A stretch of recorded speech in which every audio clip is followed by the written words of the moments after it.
நண்பர்களே, பணக்காரன் ஏழை என்பது விதியால் நிர்ணயிக்கப்படுகிறதா? ஒருவன் பிறப்பிலேயே ஏழையா அல்லது அவனது சிந்தனையும் முடிவுகளும் அவனை ஏழையாக வைத்திருக்கிறதா?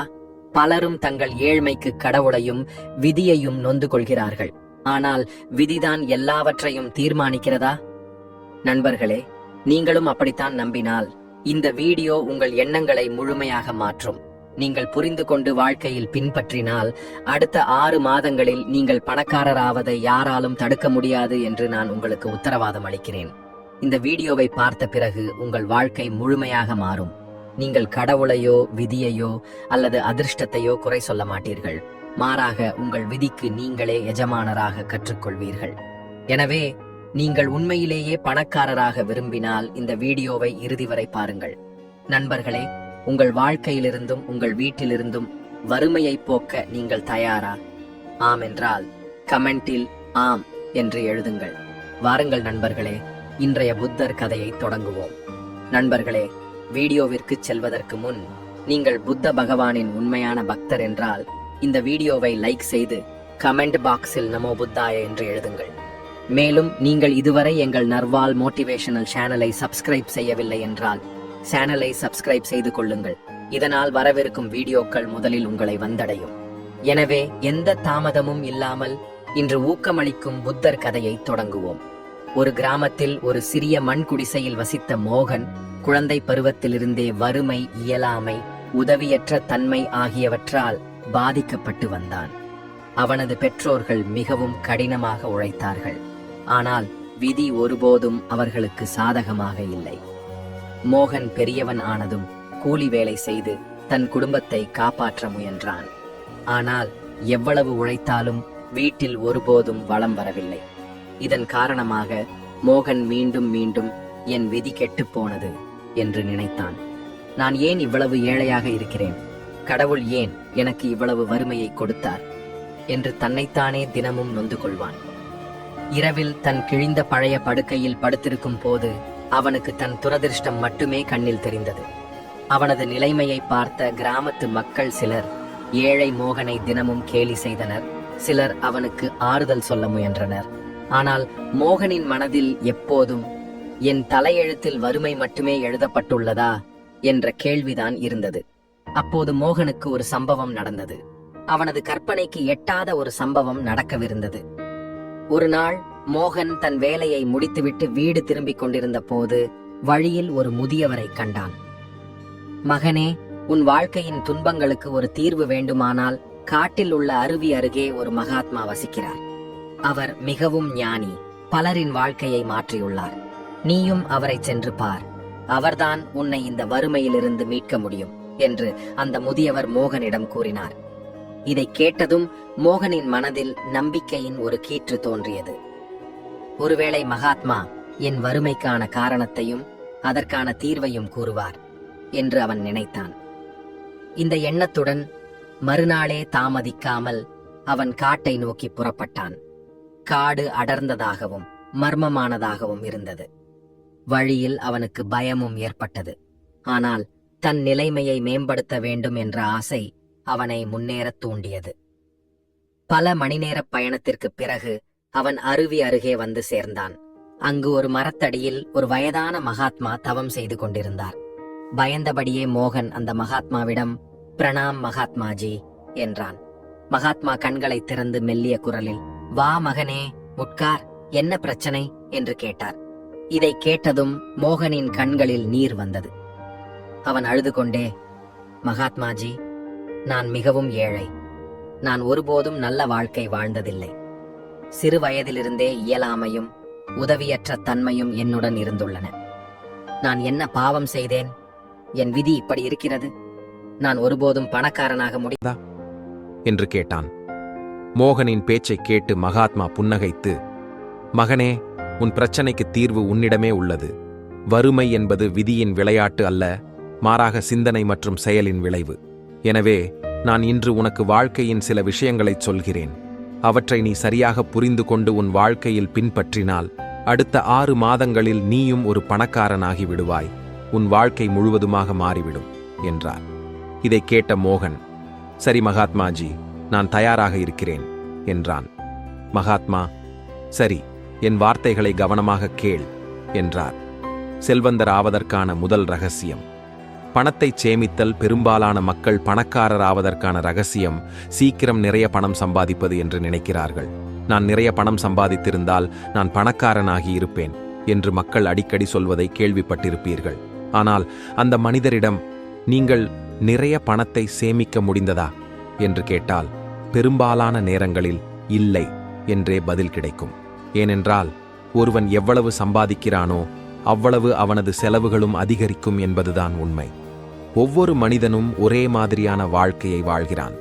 அவன் வேலைக்குச் செல்கிறான், பணம் சம்பாதிக்கிறான், செலவு செய்கிறான், மீண்டும் வேலைக்குச் செல்கிறான், பணம் சம்பாதிக்கிறான், மீண்டும் செலவு செய்கிறான். பெரும்பாலான மக்கள் இதைத்தான் செய்கிறார்கள். கடினமாக உழைத்தாலும் அவர்களின் சேமிப்பு பூஜ்ஜியமாகவே இருக்கும். யாரொருவரும் செல்வந்தராக முடியும். அவர் திட்டமிட்டு நீண்ட காலம் சேமிக்க வேண்டும் என்பதே நிபந்தனை. சேமிப்புக்கான கொள்கை என்னவென்றால், நாம் ஒவ்வொரு மாதமும் நமது வருமானத்தில் குறைந்தபட்சம் 10% சேமிக்க வேண்டும். நமது வருமானம் 5000 இருந்தாலும் அல்லது 5 லட்சமாக இருந்தாலும் நாம் சேமிக்க வேண்டும். சேமிக்காதவர்கள், என் வருமானத்தில் செலவுகளே பெரிய போராட்டமாக இருக்கிறது, எப்படி சேமிப்பது என்று சாக்குப்போக்கு சொல்வார்கள். அவர்களின் பேச்சை கேட்காதீர்கள். பெரும்பாலும் ஒரு மனிதனுக்கு எவ்வளவு பணம் இருக்கிறதோ அவ்வளவு அவனது கடன் அதிகரிக்கிறது என்பது காணப்படுகிறது. ஏனென்றால் ஒரு மனிதன் எவ்வளவு அதிகமாக சம்பாதிக்க ஆரம்பிக்கிறானோ அவ்வளவு அதிகமாக செலவு செய்யவும் ஆரம்பிக்கிறான். இதனால் கடன் மற்றும் கடன்கள் பெருகுகின்றன. இந்த கடனை அடைப்பதற்காக அவன் இரவு பகலாக உழைக்கிறான். அதிகம் உழைப்பது மன அழுத்தத்தை ஏற்படுத்துகிறது. இதனால் அவனது சுபாவம் எரிச்சலடைகிறது. இது அவனது உறவுகள் மற்றும் ஆரோக்கியம் அனைத்தையும் பாதிக்கிறது. கடன் ஒரு மனிதனை அடிமையாக்கி விடுகிறது. அதனால்தான் பணத்தை நமது நேர்மையற்ற ஆசைகளை நிறைவேற்ற பயன்படுத்தக்கூடாது. மாறாக நமது தேவைகளை பூர்த்தி செய்ய பயன்படுத்த வேண்டும். எந்த நாளிலிருந்து நாம் பணத்தை சேமிக்கும் விதியை பின்பற்றுகிறோமோ அன்று முதலே செல்வந்தராவதற்கான முதல் படி தொடங்குகிறது. ஒவ்வொரு மாதமும் உங்கள் வருமானத்தில் 10% சேமிப்பது நாம் மரம் வளர்க்க சிறிய விதைகளை நடுவது போன்றது. சேமிப்பின் ஒவ்வொரு நாணயமும் செல்வத்தின் மரம் வளரும் விதையாகும். ஆனால் கவனமாக இருங்கள். மக்கள் தங்கள் மரத்திற்கு அவர்களே எதிரிகள். உங்களிடம் சுய கட்டுப்பாடு மற்றும் சுய ஒழுக்கம் இல்லையென்றால் உங்கள் செல்வத்தின் விதைகளை மரமாவதற்கு முன்பே சாப்பிட்டு விடுவீர்கள். ஏனென்றால் இந்த உலகம் உங்கள் பணத்தை பறிக்க விரும்புகிறது. நீங்கள் உலகின் ஆசைகளிலிருந்து உங்களை பாதுகாத்துக் கொள்ள முடிந்தால் உங்கள் எதிர்காலம் பிரகாசமாக இருக்கும். செல்வத்தை தவறாக பயன்படுத்துவதை தவிர்க்கவும் முதல் விதியில் நமது பணத்தை எப்படி சேமிப்பது என்று கற்றுக்கொண்டீர்கள். இப்போது நமது பணத்தை எப்படி சரியாக பயன்படுத்துவது என்று கற்றுக்கொள்வோம்.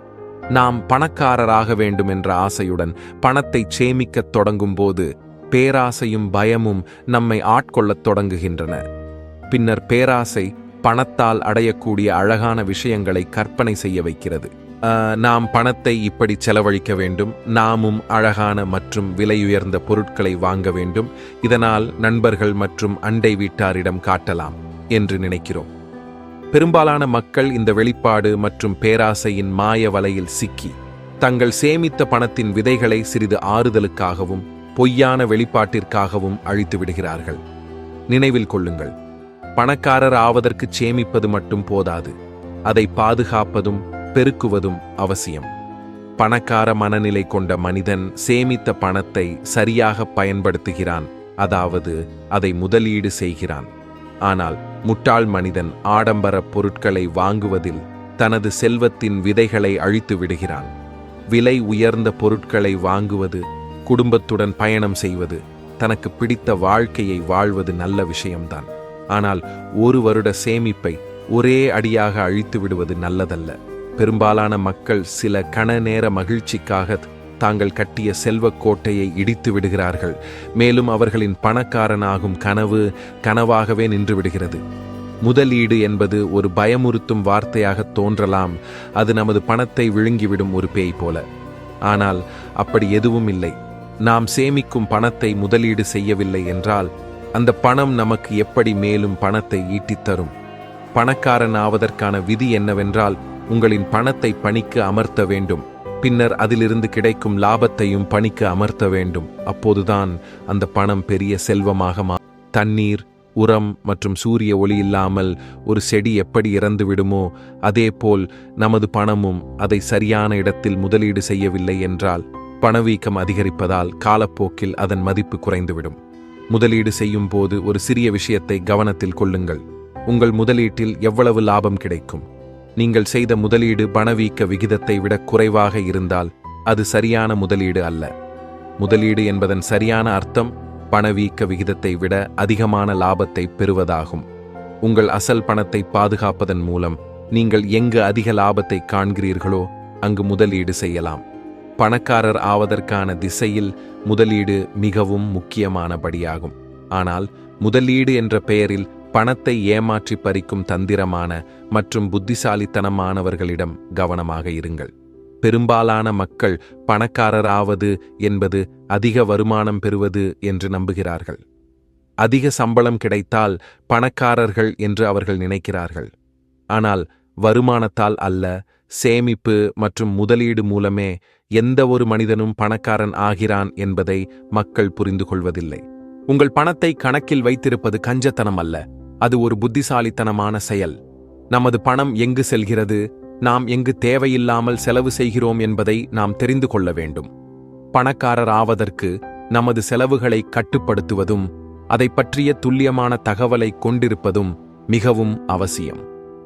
ஒவ்வொரு மாதமும் எனக்கு பணம் வருகிறது, ஆனால் அது எங்கு செல்கிறது என்று தெரியவில்லை என்று மக்கள் சொல்வதை கேட்டிருப்பீர்கள். உண்மையில் அத்தகையவர்களுக்கு தங்கள் செலவுகள் மீது கட்டுப்பாடு இல்லை. மேலும் பணம் தீர்ந்ததும் நண்பர்கள் மற்றும் அண்டை வீட்டுக்காரர்களிடம் கடன் வாங்கி செலவு செய்வார்கள். அடுத்த மாதம் அதை திருப்பிச் செலுத்திவிடலாம் என்று நினைப்பார்கள். கடன் நம்மை வறுமைக்கு இட்டுச் செல்கிறது என்பதை நான் உங்களுக்குச் சொல்ல விரும்புகிறேன். பணக்காரர் ஆவது ஒரு மலை உச்சியை ஏறுவது போன்றது என்றால் கடன் ஒரு பள்ளத்தில் விழுவது போன்றது. ஆனால் கடன் இரண்டு வகைப்படும்: நல்ல கடன் மற்றும் கெட்ட கடன். கெட்ட கடன் என்பது பொழுதுபோக்கு மற்றும் ஆடம்பர பொருட்களை வாங்க நாம் எடுக்கும் கடன். நல்ல கடன் என்பது எதிர்காலத்தில் நமக்கு வருமானம் தரும் கடன். கடன் ஒரு சாத்தான். யாரிடமும் கடன் வாங்க வேண்டாம். பணத்தை கணக்கில் வைப்பதற்கு முயற்சி தேவை. மூளைக்கு வேலை கொடுக்க வேண்டும். சில சமயங்களில் மன அழுத்தமும் ஏற்படும். ஆனால் இவை அனைத்தையும் மீறி நமது வருமானத்தையும் செலவுகளையும் கணக்கில் வைத்திருக்க வேண்டும். பணக்காரர்களின் தினசரி பழக்க வழக்கங்கள். இன்று பணக்காரர்கள் எந்த நிலையில் இருக்கிறார்களோ அங்கு வருவதற்கு அவர்கள் கடுமையாக உழைத்திருக்கிறார்கள். அவர்கள் காலையில் சீக்கிரம் வேலை செய்யத் தொடங்கி இரவு தாமதமாக வேலை செய்வார்கள். அவர்கள் நீண்ட விடுமுறைகள் எடுப்பதில்லை. அவர்கள் வீண் அரட்டைகள் அடிப்பதில்லை. கடந்த கால தவறுகளுக்காக தங்களை தாங்களே குறை சொல்லிக் கொண்டிருப்பதில்லை. அவர்கள் தேவையற்ற நபர்களிடமிருந்தும் தேவையற்ற விஷயங்களிலிருந்தும் விலகியிருப்பார்கள். மேலும் தங்கள் நேரத்தையும் ஆற்றலையும் சரியாக பயன்படுத்துவார்கள். நீங்கள் உண்மையிலேயே பணக்காரராக விரும்பினால் உங்களிடம் சுய கட்டுப்பாடு மற்றும் உறுதியான நிலைப்பாடு இருக்க வேண்டும். ஒரு வேலை அல்லது இலக்கை நோக்கி நீங்கள் எவ்வளவு தீவிரமாக இருக்கிறீர்கள், எவ்வளவு அர்ப்பணிப்புடன் இருக்கிறீர்கள், இவை அனைத்தும் ஒரு சாதாரண மனிதனை அசாதாரணமானவராக மாற்றும் கேள்விகள். நீங்கள் வெற்றி பெற விரும்பினால் கடிகாரத்தை பார்த்து வேலை செய்யக்கூடாது. மற்றவர்களை விட நீங்கள் முன்னேற வேண்டுமானால் அவர்களை விட 2 மடங்கு கடினமாக உழைக்க வேண்டும். நீண்ட நேரம் வேலை செய்வதற்கும் உங்கள் ஆற்றலை சரியான விஷயங்களில் செலவிடுவதற்கும் நீங்கள் தயாராக இருந்தால் நீங்கள் வெற்றி பெறுவதற்கான வாய்ப்புகள் பல மடங்கு அதிகரிக்கும். நீங்கள் ஒரே இரவில் வெற்றி பெற மாட்டீர்கள். முதல் முயற்சியில் தோல்வியும் அடைவீர்கள். 2வது, 3வது அல்லது தொடர்ச்சியான முயற்சிகளுக்குப் பிறகும் தோல்வி ஏற்படலாம். ஆனால் வெற்றியை அடைய நீங்கள் இந்த ஆபத்தை எடுக்கத்தான் வேண்டும். பெரும்பாலான மக்கள் தங்கள் வாழ்நாள் முழுவதும் ஒரு விஷயத்தை புரிந்து கொள்வதில்லை. நீங்கள் எவ்வளவு பணம் சம்பாதிக்கிறீர்கள் என்பது முக்கியமல்ல, மாறாக நீங்கள் எவ்வளவு பணத்தை வைத்திருக்க முடியும் என்பதுதான் முக்கியம். திடீரென பணக்காரரான ஆனால் சில காலத்திற்குப் பிறகு மீண்டும் ஏழையாகிவிட்ட ஏழை மக்களின் கதைகளை நாம் அனைவரும் கேள்விப்பட்டிருக்கிறோம். அவர்களுக்கு அதிர்ஷ்டவசமாக நிறைய பணம் கிடைக்கிறது. ஆனால் சில வருடங்களில் அவர்கள் தொடங்கிய இடத்திற்கே மீண்டும் திரும்பி வருகிறார்கள். இதற்கு காரணம் பணக்காரர்களின் இந்த விதியை அவர்களுக்கு தெரியாததுதான். எப்போதும் சொத்துக்களை மட்டுமே வாங்க வேண்டும், கடன்களை அல்ல. கேட்க இது மிகவும் சாதாரணமாகத் தோன்றினாலும் இந்த விதி எவ்வளவு சக்தி வாய்ந்தது என்று பெரும்பாலானவர்களுக்கு தெரியாது. பெரும்பாலான மக்கள் பணப்பிரச்சனைகளில் சிக்கித் தவிப்பதற்கு ஒரே காரணம் அவர்களுக்குச் சொத்து மற்றும் கடனிடையே உள்ள வேறுபாடு தெரியாததுதான். பணக்காரர்கள் சொத்துக்களை சேகரிக்கிறார்கள், ஏழைகளும் நடுத்தர வர்க்கத்தினரும் கடன்களை சேகரிக்கிறார்கள். வேடிக்கையான விஷயம் என்னவென்றால் அவர்கள் சொத்துக்களை சேகரிப்பதாக நினைக்கிறார்கள். இப்போது கேள்வி என்னவென்றால், ஒரு பொருள் சொத்தா அல்லது கடனா என்பதை எப்படி அறிவது? பதில் மிகவும் எளிதானது. சொத்து என்பது நமது பாக்கெட்டில் பணத்தை போடுகிறது, கடன் என்பது நமது பாக்கெட்டிலிருந்து பணத்தை எடுக்கிறது. பணக்காரராக இந்த 2 வார்த்தைகளை புரிந்து கொண்டால் போதும். ஆனால் 90% குடும்பங்களின் பணக்கதை என்னவென்றால், பணக்காரராக அவர்கள் முதுமை வரை கடுமையாக உழைக்கிறார்கள், ஆனால் பணக்காரராக முடிவதில்லை. இதற்கு காரணம் அவர்கள் பணம் சம்பாதிப்பதில்லை என்பதல்ல. உண்மையான காரணம் அவர்கள் தங்கள் வாழ்நாள் முழுவதும் சொத்துக்களுக்கு பதிலாக கடன்களை வாங்கிக் கொண்டே இருக்கிறார்கள். பணக்காரர்களின் பழக்க வழக்கங்கள் வெற்றிகரமானவர்கள் தங்கள் மூளையை தோல்வியுற்றவர்களை விட அதிகமாக பயன்படுத்துகிறார்கள். நீங்களும் அதைப் போலவே செய்யலாம். சோம்பலை விட்டுவிடுங்கள், தள்ளிப்போடும் மற்றும் நேரத்தை வீணடிக்கும் பழக்கத்தை விட்டுவிடுங்கள். உங்கள் மனதில் என்ன வகையான எண்ணங்கள் வருகின்றன? பெரும்பாலான நேரம் உங்கள் மனதில் என்ன ஓடிக்கொண்டிருக்கிறது என்பதை புரிந்து கொள்ளுங்கள். உங்கள் எண்ணங்களே உங்கள் விதியை மாற்றும். நீங்கள் எந்த விஷயங்களை பற்றி பெரும்பாலான நேரம் சிந்திக்கிறீர்களோ அந்த விஷயங்களையே நீங்கள் ஈர்ப்பீர்கள். உதாரணமாக, நீங்கள் பெரும்பாலான நேரம் பணம் மற்றும் வெற்றியை பற்றி நினைத்தால் உங்களுக்கு பணம் சம்பாதிக்கும் வாய்ப்புகளை வழங்கும் சந்தர்ப்பங்கள் நிச்சயமாக கிடைக்கும். இதற்கு நேர்மாறாக, ஒருவர் எப்போதும் பயந்து கவலையுடன் இருந்தால், நோய் மற்றும் தோல்வி பற்றிய எண்ணங்களை சிந்தித்தால், அதுவே அவரது வாழ்க்கையின் ஒரு பகுதியாக மாறும். ஆகவே எப்போதும் நேர்மறையாகச் சிந்தியுங்கள். உங்கள் எண்ணங்களை கட்டுப்படுத்துங்கள். எதிர்மறை எண்ணங்களை எப்போதும் விட்டுவிடுங்கள். பயிற்சி மற்றும் திரும்பத் திரும்ப செய்வதன் மூலம் உங்கள் மனம் நேர்மறையான விஷயங்களை மட்டுமே சிந்திக்கும். நீங்கள் முன்பை விட மகிழ்ச்சியாகவும் வெற்றிகரமாகவும் உணர்வீர்கள். இந்த விதி மிகவும் எளிமையானது. வெற்றிகரமானவர்கள் தூங்கும் போதும் விழித்திருக்கும் போதும் தங்களுக்கு தேவையானதை பற்றியே சிந்திக்கிறார்கள். ஒவ்வொரு நாளும் ஒவ்வொரு நிமிடமும் வெற்றிகரமானவர்கள் தாங்கள் விரும்புவதை பெறுவது பற்றியே சிந்திக்கிறார்கள். இதன் காரணமாக அவர்கள் எப்போதும் தங்கள் இலக்கை நோக்கி அழைத்துச் செல்லும் முடிவுகளை எடுக்கிறார்கள். 8வது விதி விரும்பிய செல்வத்தை அடைய 6 சூத்திரங்கள். முதல் சூத்திரம்: உங்கள் மனதில் நீங்கள் அடைய விரும்பும் பணத்தின் அளவை நிலைநிறுத்துங்கள். நான் பணக்காரன் ஆக விரும்புகிறேன் என்று சொல்வது போதாது. உங்களுக்காக ஒரு குறிப்பிட்ட தொகையை நிர்ணயம் செய்யுங்கள். 2வது சூத்திரம்: அந்த பணத்தை பெறுவதற்காக நீங்கள் என்ன சேவை அல்லது வேலையை வழங்க தயாராக இருக்கிறீர்கள் என்பதை கவனியுங்கள். எதையும் கொடுக்காமல் எதையும் பெறுவது என்பது இல்லை. 3வது சூத்திரம்: அந்த தொகையை நீங்கள் பெற விரும்பும் ஒரு குறிப்பிட்ட காலக்கெடுவை நிர்ணயம் செய்யுங்கள். 4வது சூத்திரம்: ஒரு நல்ல திட்டத்தை உருவாக்குங்கள். அதை பின்பற்றி உங்கள் இலக்கை அடையலாம். நீங்கள் தயாராக இருந்தாலும் இல்லாவிட்டாலும் உடனடியாக அந்த திட்டத்தில் வேலை செய்யத் தொடங்குங்கள். 5வது சூத்திரம்: மேலே குறிப்பிட்ட இந்த 4 சூத்திரங்களையும் சுருக்கமாகவும் தெளிவாகவும் எழுதுங்கள். நீங்கள் விரும்பும் தொகை பற்றி, காலக்கெடு, அதற்கு பதிலாக நீங்கள் என்ன கொடுக்க விரும்புகிறீர்கள் மற்றும் அந்த தொகையை பெற நீங்கள் என்ன திட்டம் வைத்திருக்க வேண்டும் என்பதை எழுதுங்கள். 6வது சூத்திரம்: இப்போது உங்கள் இந்த செய்தியை தினமும் 2 முறை சத்தமாக படியுங்கள். ஒரு முறை இரவு தூங்குவதற்கு முன், ஒரு முறை எழுந்த பிறகு.